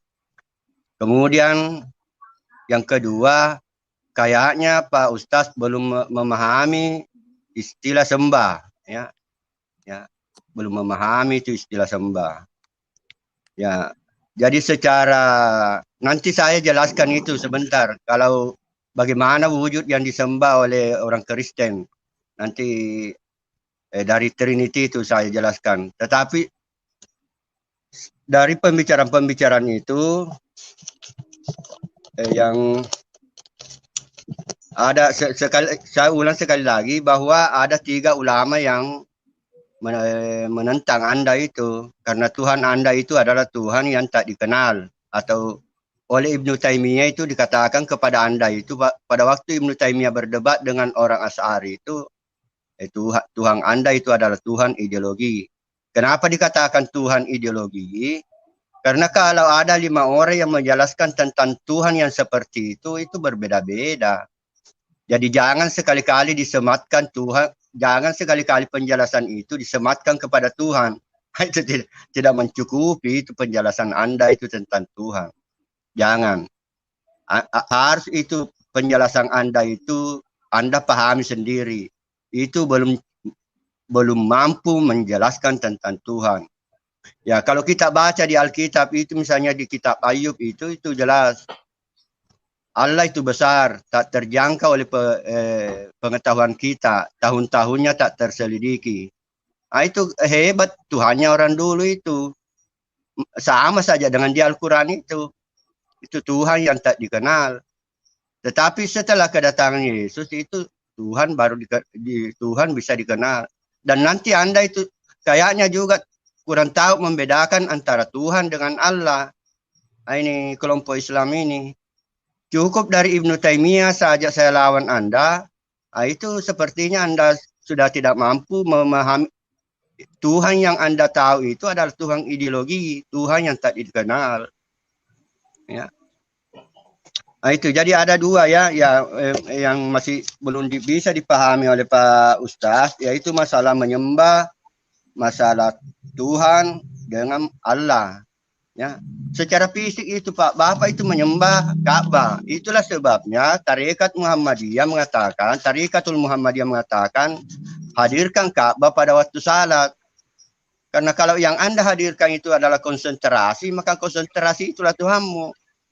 Kau hafal itu bacaan Al-Quran, bacaan Al-Quran itulah Tuhanmu. Kalau menurut Tarikatul Muhammadiyah, yang harus dihadirkan itu yang fakta yang nyata, ya. Pada waktu seandainya Anda salat di Mekah itu di samping Ka'bah itu, ya tentu yang Anda lihat adalah Ka'bah itu, Anda menyembah Ka'bah. Tetapi pengetahuan kita tentang menyembah itu harus ditingkatkan lagi, karena pada waktu kita menyembah Ka'bah itu harus ada lagi ilmu supaya kita tidak menyembah Ka'bah, ya. Jadi itu ada jawabannya di dalam Al-Quran. Tapi saya mau tahu kemampuan Anda menjawab itu dari Al-Quran, bahwa Anda itu menyembah Ka'bah atau menyembah ideologi, ya. Nah, itu kalau dari segi penjelasan Anda itu tadi masih menyembah ideologi. Seharusnya Anda menjelaskan itu, misalnya begini, Anda secara fakta, ya, secara kenyataan, termasuk Nabi Muhammad SAW itu menyembah Ka'bah, ya. Sekarang bagaimana Anda menghindari menyembah Ka'bah itu? Karena faktanya Anda menyembah Ka'bah. Ya, sekian, Pak. Iya, karena Anda cuma nyorocos double kosong, tidak ada maknanya. Jadi gini, di dalam ajaran agama Islam, yang pertama Anda harus pahami itu adalah memahami bahwa saya mau berdua nanti ini orang, kalau bisa. Saya tanya kepada Bapak, Sang Pencipta alam semesta itu Ka'bah atau bukan? Bagaimana penjelasannya? Pertanyaannya. Sang Pencipta alam semesta itu batu kubus yang ada di Mekah atau bukan? Kira-kira menurut Anda? Sang Pencipta alam semesta batu kubur. Batu kubus yang ada di Mekah atau bukan menurut akal Anda? Yang menciptakan alam semesta. Iya, iya. Ya Allah yang menciptakan, Sang Pencipta yang menciptakan alam semesta. Lebih baik berjalan begini. Bukan batu kubus. Iya, bukan. Bukan Ka'bah. Bukan Ka'bah yang menciptakan alam semesta. Karena itulah kami tidak menyembah Ka'bah, Pak. Salah penjelasanmu, Bos. Oke, saya jelaskan dulu. Begitu caranya menjawab. Tolong Pak Ibnu Kalam, tolong berhenti. Ibnu Kalam dengarkan saya. Anda menyembah sosok. Itulah sebabnya saya tanya ke tadi, bagaimana caramu menghindari itu menyembah Ka'bah? Faktanya kan kamu menyembah Ka'bah. Bagaimana caranya diketahui bahwa kamu tidak menyembah Ka'bah? Bapak habis. Bapak habis. Kasihan. Waktu saya masih ada. Ya, ada tertulis dalam Al-Quran itu. Ada tertulis dalam Al-Quran. Anda bukan lawan saya. Sekali Anda lagi Pak Ibnu tidak Kalam pernah membawa dalil apapun di sini. Ngerti? Ya, betul. Anda hanya menuhankan akal Anda. Anda bagi saya tidak bedanya dengan pantat ayam. Ngerti? Lanjut, Pak Juma. Terus tanpa dalil itu adalah pantat ayam bagi saya. Diam dulu, Pak Harus Kalam. punya dalil kalau bicara dengan saya, Pak Ibnu Kalam. Dalil apa yang Anda gunakan? Anda menggunakan dalil Nanti apa Pak dari Kalam, tadi? Pak Kalam. Ada dalilnya. Nanti Pak Kalam, kasih waktu nanti Pak Kalam. Iya, Dah. begini. Silakan. Justru saya mau tahu dalilnya dari Anda. Menerangkan ini kepada saya. Anda baca Quran tidak, baca gospel juga tidak. Sebenarnya Anda itu mau berdebatnya cocoknya dengan tembok. Karena ini berbicara mengenai agama, keyakinan. Yang Anda bawa di sini adalah tarekat. Anda cocoknya dengan orang-orang yang menyembah kepada batu, menyembah kepada api, menyembah kepada gunung. Itu yang cocok dengan Anda karena sama-sama menyembah akal. Sabar, Pak Kalam, biar saya. Iya, lanjut aja. Nah, sekarang giliran saya. Oke, waktu saya masih banyak, Pak Kalam. Nanti kalau Bapak mau, saya di Makassar, Pak. Kita ketemu. Bapak bawa kitab dan Bapak harus jujur-jujuran. Sosok sembahan Bapak itu seperti apa? Masa malu menyebut sembahan Bapak itu kayak mana? Kalau saya tidak. Saya sudah menjelaskan sembahan saya. Bapak malu menyebutnya sembahan Bapak. Entah apa modelnya, sapi atau kucing. Tidak ngerti saya. Jadi cara mengenal Sang Pencipta alam di dalam ajaran agama Islam itu memang harus diimani. Harus dengan iman. Ya, sebagai Muslim, umat Islam harus meyakini bahwa Allah itulah pencipta seluruh makhluk yang benar-benar ada. Itu yang dikatakan iman, Pak. Islam itu didirikan di atas iman. Bukan hanya percaya saja. Nah, selain segala bentuk ciptaan yang berbeda-beda di atas muka bumi ini, ada bentuknya, ada warnanya, ada jenisnya, dan sebagainya, akal akan menyimpulkan bahwa keberadaan benda-benda tersebut tentu ada yang menciptakannya. Dan tidak mungkin ada dengan sendirinya. Dan tidak mungkin yang menciptakannya itu adalah Ka'bah.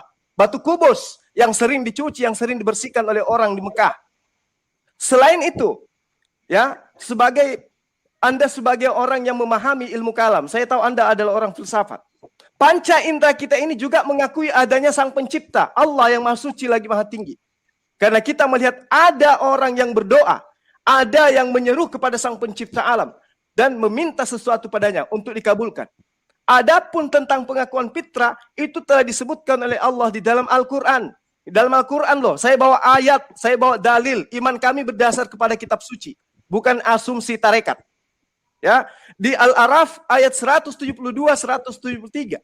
Dan ingatlah ketika Tuhanmu menurunkan keturunan anak-anak Adam dari sulbi mereka, dan Allah mengambil kesaksian terhadap jiwa mereka seraya berfirman, bukankah aku ini Tuhanmu?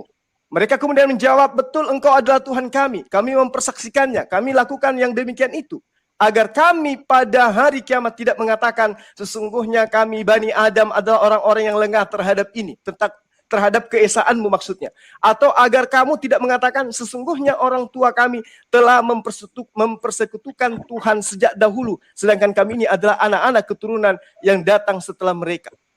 Lalu kemudian yang perlu Bapak ketahui, di dalam ajaran agama Islam ada yang disebut dengan rububiyah terhadap Allah. Ya, cara mengenal Allah dalam Islam selanjutnya setelah yang tadi yang rububiyah itu dalilnya Ibnu Taimiyah. Bukan dalilnya Asy'ari. Kau itu mencampur adukan dalilnya Ibnu Taimiyah dengan dalilnya Asy'ari. Saya bukan penganut tarekat, Pak. Saya sudah katakan kepada Anda, saya bukan penganut tarekat seperti Sabar, Bapak. Pak Kalam, sabar. Ya, di dalam Silakan. surah Al-Fatihah ayat 2 dikatakan segala puji bagi Allah, pemilik, penguasa semesta alam. Itulah rububiyah. Cara mengenal Allah dalam Islam ini diyakini keesaan rububiyah Allah. Sebagai umat muslim, sebagai umat Islam, kami wajib meyakini keesaan rububiyah Allah. Berupa bahwa hanya Allah yang mencipta. Tidak ada bantuan daripada Yesus atau makhluk-makhluk lainnya. Tidak ada. Dialah Allah yang memiliki, yang menguasai dan mengatur seluruh makhluk. Jelasnya bahwa hanya Allah yang menghidupkan. Hanya Allah yang mematikan. Hanya Allah yang memberi rezeki, mendatangkan kebaikan, hingga mendatangkan bencana. Allah yang mengawasi, mengatur, menguasa, pemilik hukum dan lain-lain sebagainya. Menunjukkan bahwa kekuasaan itu milik tunggal hanya bagi Allah. Tidak kepada makhluk yang lainnya. Dengan begitu, seorang umat muslim yang benar meyakini bahwa tidak ada sosok makhluk pun yang menandingi Allah. Dalam hal ini Allah berfirman dalam surah Al-Fatihah dan juga dalam surah Al-Ikhlas ayat 1 sampai ayat 4. Alkitab juga bilang begitu, Pak. Dialah yang Maha Esa. Allah adalah Tuhan yang tergantung kepadanya. Segala sesuatu dia tidak beranak. Di Alkitabmu Tuhanmu beranak. Ngerti? Dia tidak diperanakkan. Di kitabmu Tuhanmu diperanakkan. Ngerti? Dan tidak ada seorang pun yang setara dengannya. Coba bayangkan. Yesus setara dengan makhluk. Ngerti? Karena dia adalah manusia. Dan itu adalah sembahanmu yang kamu malu menyebutnya. Kemudian, dalam ajaran agama Islam, disebut mengenal Allah itu dengan uluhiyah. Cara mengenal Allah dalam Islam selanjutnya adalah dengan meyakini bahwa yang berhak diibadahi hanya Allah. Makanya Anda bingung. Tuhan Anda yang ketika Anda menyembah itu, yang mana Anda sembah? Coba tunjukkan sosoknya. Anda malu. Nanti kita berhadapan. Baru saya tunjukkan bahwa Tuhan saya adalah Mpok Ati. Nanti kita bertemu. Saya jawab, Ibu. Kamu jawab pakai dalil. Kalau kamu tidak ada dalil, kamu sama aja dengan pantat ayam ngomong tanpa dalil. Jadi di dalam ajaran agama Islam tidak boleh mendirikan atau melaksanakan sebuah ibadah kepada selain daripada Allah. Hanya Allah. Tidak boleh ada anak, ada Roh Kudus, dan tidak boleh. Hanya ada Allah yang harus diibadahi satu-satunya. Tidak boleh menyembah kepada tiga esensi. Walaupun kepada makhluk yang dekat kepadanya seperti Yesus, kepada malaikat, seperti Roh Kudus dan seterusnya. Apalagi kepada makhluk yang dilahirkan oleh manusia. Tidak boleh. Ya, tidak boleh sama sekali itu disembah selain daripada Allah. Di dalam surah Al-Fatihah ayat 5, hanya kepadamulah kami menyembah dan hanya kepadamulah kami meminta pertolongan. Itu salah tafsir kok, Bos. Salah terjemahan kok. Tidak ada kata menyembah di situ. Sekali lagi Pak Ibnu Kelam. Pak Ibnu Kelam, Anda jangan menyela. Anda jangan menyela. Jadi yang perlu Anda pahami di dalam ajaran agama Islam, ruang lingkup ibadah umat Islam, segala yang dicintai dan diridai hanya kepada Allah. Baik berupa perkataan, baik berupa perbuatan yang lahir maupun yang batin. Ibadah akan diterima oleh Allah dengan dua syarat.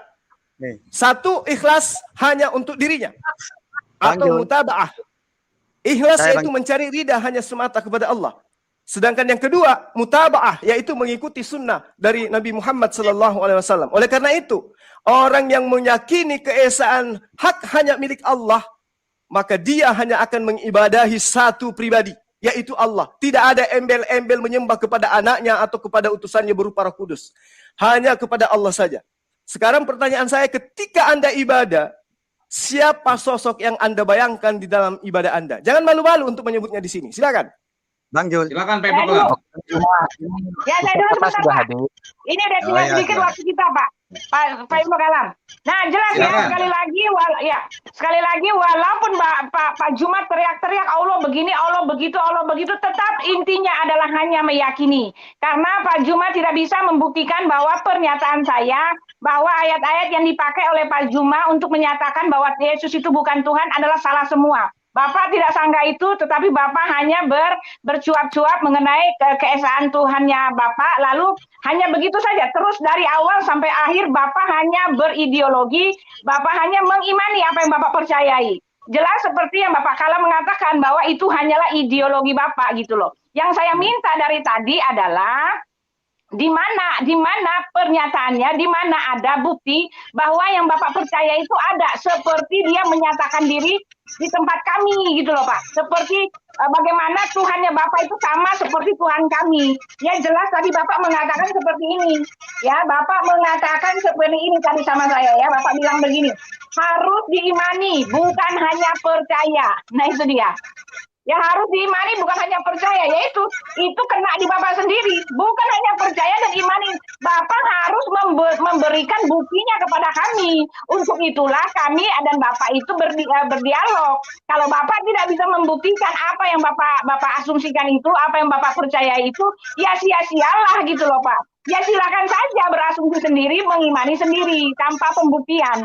Jelas dari awal sampai akhir tidak ada pembuktian gitu loh Pak. Tidak ada pembuktian bahwa yang Tuhan yang Bapak sembah itu adalah satu oknum yang nyata, yang ada, yang terlihat, yang berbukti, yang fakta gitu loh. Tidak Pak, Bapak tidak menunjukkan itu kepada kami. Ya udah itu aja. Silakan Pak Kalam. Ya, untuk menghindari pada waktu kita sujud kepada Ka'bah, kalau saya salat dia di samping Ka'bah, untuk menghindari saya menyembah Ka'bah itu ada ayatnya di dalam Al-Quran, ya. Itu yang saya harapkan dari Pak Ustaz, di mana ayatnya di dalam Al-Quran supaya kita tidak menyembah Ka'bah. Padahal faktanya kita menyembah Ka'bah. Jadi tolong diberikan ayatnya itu. Kalau saya tahu ayatnya kan. Coba ayatnya Pak. Sebutkan ayatnya Pak, jangan klaim aja Pak Ibnu. Ya, saya mau tahu dulu kemampuan ilmunya Pak, karena dia kan belajar Al-Quran. Enggak, saya moderator, saya berhak meminta data. Silakan tunjukkan ayatnya. Orang gila ini kayak. Silakan tunjukkan ayatnya. Jangan seperti yang diklaim seperti pantat ayam, cuma bisa ngomong tapi tanpa data. Silakan tunjukkan. Maaf kalau moderator ikut-ikutan marah ya, memihak kepada satu pihak. Ini namanya tidak, malah ingin saya pancing lagi, lagi, ya. Karena kalau saya berbohong kan, ini ada Pak Jumat, ini ada ayatnya. Pak Jumat tunjukkan aja permintaan saya. Silakan dalilnya, silakan Pak dalilnya. Di samping kiri saya, silakan dalilnya, silakan. Jelas. Di samping kiri saya ini sudah ada. Pak Jumat. Saya sudah lihat dalilnya. Saya sudah lihat dalilnya, ya. Bacanya, coba Anda bacakan. Itu dalil itulah yang kita gunakan supaya Pak, kita. waktu kita sudah mau habis Pak. Udah Pak, dulu waktu kita sudah mau habis. Nanti Pak Juma banyak omong, kita nggak kasih waktu. Udah silakan Pak Juma. Ya, baik, biarkan dia banyak ngomong. Ya. Baik. Yang jelas, Jadi gini, yang ada di pikiran saya, dia tidak tahu itu menjawab bagaimana caranya menghindari tidak menyembah Ka'bah, karena ada di dalam salah. Quran. Anda salah. Ini kami tidak menyembah Ka'bah. Anda salah. Anda gila. Ya, Pak Juma silakan. Malah saya lebih suka kalau saya tidak kasih tahu supaya dia cari. Tolong dari pihak Kristen untuk apa? Untuk kompak. Kalau memang udah disilakan harus diem. Jadi nggak ditunda lagi waktunya. Silakan Pak Juma. Udah selesai. Waktu kita tinggal 4 menit Pak Kalam. Silakan Pak Juma. Pertanyaan saya untuk Ibu yang terakhir kalinya ya. Ibu tolong jawab kepada saya. orang-orang Yahudi yang mengkitabkan kitab Tanakh, coba Anda tunjukkan kepada saya sosok yang mereka klaim sebagai sang pencipta alam semesta itu seperti apa sosoknya. Itu satu. Tolong jawab ini ya Bu Uti ya. Kedua, saya ingin menjelaskan kepada Anda bahwa yang Anda dudukkan sebagai standar menilai Al-Quran itu, sebagai standar menilai Allah itu adalah sosok Tuhanmu yang adalah makhluk. Kamu ingin Tuhan yang menciptakan alam semesta ini seperti Tuhanmu yang berupa anak manusia. Kamu punya Tuhan, punya silsilah. Matius 1:21, ia akan melahirkan anak laki-laki dan engkau akan menamakan dia Yesus karena dia yang akan menyelamatkan umatnya. Siapa umatnya? Bani Israel. Dari mana? Dari dosa mereka. Bukan dari dosa Kristen, bukan dari umat Kristen. Jadi Yesus itu bersilsilah. Apakah Tuhan ini bersilsilah? Itu maksudnya Anda. Anda mau Allah itu bersilsilah seperti yang Anda sembah? Nggak mungkin dong.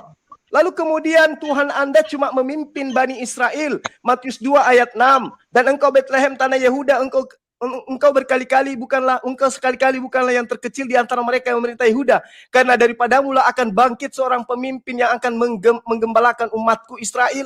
Yesus untuk hanya Israel. Ini Tuhan apaan yang kayak begini? Terus kemudian Tuhan Anda dibaptis. Maka datanglah Yesus dari Galilea ke Yordan kepada Yohanes untuk dibaptis olehnya. Baptis itu adalah orang yang disucikan, orang yang dibersihkan dari dosa-dosa. Anda mau Allah sang pencipta alam semesta seperti Tuhan Anda. Ditampar, diseret, disunat, dipotong kolotnya, kemudian disimpang di tiang palang. Anda mau Allah Subhanahu wa Ta'ala pencipta alam semesta, namanya saja sudah maha suci, maha tinggi. Anda inginkan dia rendah seperti makhluk, seperti Tuhan Anda. Gak bisa seperti itu, Bu Uti. Jadi sekarang saya ingin tahu dari Anda, menurut pengetahuan Anda, sosok sembahannya Bani Israel yang wujud, yang ada, yang nyata, yang bisa dilihat, yang bisa digambarkan, yang bisa dibuktikan menurut pembuktian yang Anda inginkan terhadap Allah Subhanahu wa Ta'ala itu seperti apa? Silahkan. Bang Juma, di sini juga ada Ustadz Tata. Waktunya masih panjang. Silakan Ustadz Tata kalau mau menambahkan. Ustadz. Oh, hilang lagi kayaknya sinyalnya. Silakan untuk pihak Kristen menjawab pertanyaan dari Bang Juma. Silakan. Ya, Pak Juma ya, saya ini ya. Pak Juma mengatakan yang Bapak Juma ceritakan tentang Yesus itu hanyalah sisi kemanusiaannya. Ketika dia sudah jadi manusia, dia diseret. Dengar ya, ketika dia jadi manusia, dia diseret, dia makan roti dan semua yang Bapak katakan itu bicara tentang kemanusiaannya. Kami tidak memungkiri bahwa memang dia datang sebagai manusia, tetapi maaf, dia itu juga adalah Allah Bapa. Dan yang dipercayai oleh Yahudi itu adalah anak Allah. Anak Allah yang mereka tunggu-tunggu itu adalah Mesias, oke? Setelah Yesus mengaku bahwa dia Mesias, makanya Yesus dibunuh. Karena itulah yang sedang mereka tunggu-tunggu. Yesus dianggap menghujat Allah karena mengaku sebagai anak Allah. Karena apa? Karena anak Allah itu artinya sama dengan Allah. Anak Allah itu yang sedang ditunggu-tunggu. Ingat ya, anak Allah dalam kapasitas Mesias, bukan anak Allah, umat Allah seperti yang Pak Zulkifli gadang-gadangkan. Nah, ketika Pak Zulkifli mengatakan dia ditampar, dia dibunuh, dia dipermalukan, dia berkuluk, itu ada dalam kapasitasnya sebagai manusia yang datang menjadi penebus dan juru selamat, dan dia menebus dosa Pak Zulkifli. Kalau dia tidak mati di kayu salib, dosa Pak Zulkifli tidak akan pernah terhapuskan gitu loh. Nah, itu bicara tentang kemanusiaannya. Lalu Pak Zulkifli mengatakan apa lagi tuh? Ya silakan Pak Kalam, itu saja Pak. Ya, saya tetap menilai Pak Suma ya seperti saya mulai dari awal lagi ya. Jadi gara-gara itu pertanyaan itu saya mencari bagaimana sebaiknya kita menyembah ya. Karena faktanya kita menyembah Ka'bah ya, faktanya umat Islam itu menyembah Ka'bah. Untuk menghindari menyembah Ka'bah. Bagaimana Pak? Anda aja kali yang nyembah Ka'bah. Bang Jul, suara saya bisa. Makanya saya mau lanjutkan penjelasan saya. Untuk menghindari menyembah Ka'bah ini. Makanya saya banyak belajar. Jadi saya kedengaran Pak Ustadz Tata kedengaran. Tahan dulu Ustadz Tata. Silakan. Tahan dulu Ustadz Tata. Silakan Pak Ibnu Kolam. Ya, saya mencarinya di dalam Al-Quran supaya kita tidak menyembah Ka'bah. Karena faktanya kita menyembah Ka'bah. Dan itu ada di dalam Al-Quran ya. Ada perintah di dalam Al-Quran supaya kita tidak menyembah Ka'bah. Saya sengaja tidak menyampaikan dulu karena saya mau tahu kemampuan belajarnya agama Pak Ustaz. Nah, nanti kalau Ya. misalnya siapa yang mau mengetahui siapa yang ditembak oleh orang Kristen, nanti saya bisa juga jelaskan. Tapi ada 3 poin yang saya catat baik-baik di sini yang belum dipahami oleh Pak Ustaz, yaitu istilah Allah, Tuhan dan sembah. Ya, Allah kalau di Alkitab, Allah kalau di Alkitab itu Pak sebutan. Kalau di Al-Quran itu nama. Kalau dan yang berbeda itu Pak, Tuhan dengan Allah. Kalau di dalam Tertullianus itu sudah menjelaskan bahwa Bapak bukan anak. Itu sudah sesuai dengan Al-Quran. Di dalam Al-Quran itu kan dikatakan kafirlah orang yang mengatakan Isa Al-Masih itu adalah Allah. Itu betul, amin. Itu sudah kalau bertemu itu Tertullianus dengan Nabi Muhammad. Misalnya Nabi Muhammad ngomong sama Tertullianus kau kafir karena kau bilang itu Yesus itu Allah. Tertullianus bisa menjawab karena pada rumusan Trinitasnya itu sudah dikatakan Bapak bukan anak. Karena posisi Bapak di sini, posisi Bapak di sini adalah ya jangan dulu digabung. Posisi Bapak di sini adalah sebagai Allah, karena di dalam Alkitab itu dikatakan satu-satunya Allah adalah Bapak. Untuk tim Anda udah habis ya. Sekarang giliran tim Muslim untuk menghabiskan waktu, masih 10 menit 47 detik, masih panjang. Silakan pergunakan dengan baik untuk mematahkan argumentasi dari pihak Kristen. Silakan Bang Zuma dan silakan Ustaz Tata untuk melakukan 10 menit. Yuk, silakan. Bang Zuma, saya. Silakan. Oke, jadi gini, kalau Pak Kalam ini tidak punya bukti kalau kami menyembah Ka'bah, memang tidak ada dalam Al-Quran. Karena memang pertama kali umat Islam itu menyembah Allah itu menghadap ke Baitul Maqdis. Bahkan itu berlaku sampai 6 bulan atau 16 bulan atau 17. Nah, setelah itu maka turun ayat disuruh pindah kiblatnya. Nah, orang Yahudi juga tahu bahwa itu bukan menyembah Baitul Maqdis. Ketika dipindah kepada Ka'bah juga bukan menyembah Ka'bah, tapi ini perintah berkiblat. Sebagaimana juga dalam perjanjian lama ya, aku menyembahmu menghadap ke bait suci ini, kan gitu. Makanya ketika Allah menyebutkan surat qad nara taqalluba wajhika fis sama falan walliyannaka qiblatan tardoha fawalli wajhaka syatral masjidil haram. Dalam tafsirannya Masjidil Haram itu adalah Ka'bah. Ka'bah itu apa? Kiblat yang pertama. Inna awwala baiti wudi'a linnas bi Bakkah. Ya, terus siapa yang membangun? Nabi Ibrahim dan Ismail. Mana dalilnya? Wa id yarfa'u Ibrahim. Terus, nah disitulah karena dia kiblat pertama, ya sehingga yang pada dasarnya ke Baitul Maqdis dipindah ke Masjidil Haram, yaitu Ka'bah. Jadi bukan menyembah itu, tapi diperintah untuk berkiblat, kiblatnya yang pindah, karena itu adalah kiblat atau bait suci yang pertama yang dibangun, gitu loh, yang membangun Ibrahim dan Ismail. Terus kalau masalah, tidak usah kamu bahas ilmu kalam-kalam itu, karena saya paham mana uluhiyah, rububiyah, asma wa sifat. Nah, ada 3 kalau Taimiyah, Ibnu Taimiyah ada 3, uluhiyah, rububiyah, asma wa sifat. Kalau Asy'ariyah itu aqaid yang 50. Yang kepada Allah yang wajib 20, yang mustahil 20, para nabi 4, mustahilnya 4, jaiznya 1. Kalau untuk Allah fi'lukul mungkinin autarkuhu. Kalau untuk para nabi al-a'radul basyariyatul lati la tu'addi ila nafsi fi maratibihimul aliyah. Itu jangan Anda pakai bahas itu. Nanti Anda enggak bisa itu kalau lawan saya. Kalau rumusannya Bahaudin Naksabandi bagaimana? Pak Ibnu Kalam, Anda saya peringatkan untuk terakhir kalinya Pak Ibnu Kalam. Ya, Pak Ibnu Kalam. Jangan membahaskan Naksabandiyah, Qadiriyah, itu toriko, bukan masalah akidah. Ya, jadi Anda tuh nyasar itu. Oke, silakan saya serahkan ke Bang Zuma. Oke, baik. Jadi saya hanya konsen ya terhadap kalau penjabaran yang tadi itu saya sudah selesaikan kaitannya dengan tuduhannya penyembah-penyembah makhluk ini. Jadi gini, ketika saya tanya sosok yang disembah oleh Bani Israel, apakah Anda bisa tuliskan, apakah Anda bisa menggambarkan seperti apa sosoknya? Apakah dia berbentuk roh yang gentayangan, atau dia berbentuk manusia kah, atau dia berbentuk burung merpati? Mereka Bani Israel pun tentu tidak akan mampu untuk menggambarkan sosok sembahan mereka. Makanya tadi Ibu Uti hanya mengatakan itu kan pada saat dia menjadi manusia. Sehingga dia ditampar, dia diseret. Lah, Ya memang dia iya. jadi Memang manusia iya, itu karena memang dia manusia, Uti. bukan Tuhan. Dia bukan Tuhan. Tidak begitu. Tidak Yang Buti, begitu. Buti, waktu Anda Karena habis, kita Buti. tidak mengatakan seperti itu. Yang Buti, ditunggu waktu Anda oleh habis. Bani Israel itu adalah Mesias. Dia Mesias yang ditunggu itu adalah seorang raja yang sama seperti Daud, yang sama seperti Salomo. Bukan yang datang yang mereka katakan sebagai anak haram, anak yatim, tanpa ayah, ya hanya anak tukang kayu. Bukan yang seperti itu yang mereka tunggu. Lagian mereka mengimani kitab Yeremia 36 ayat 30.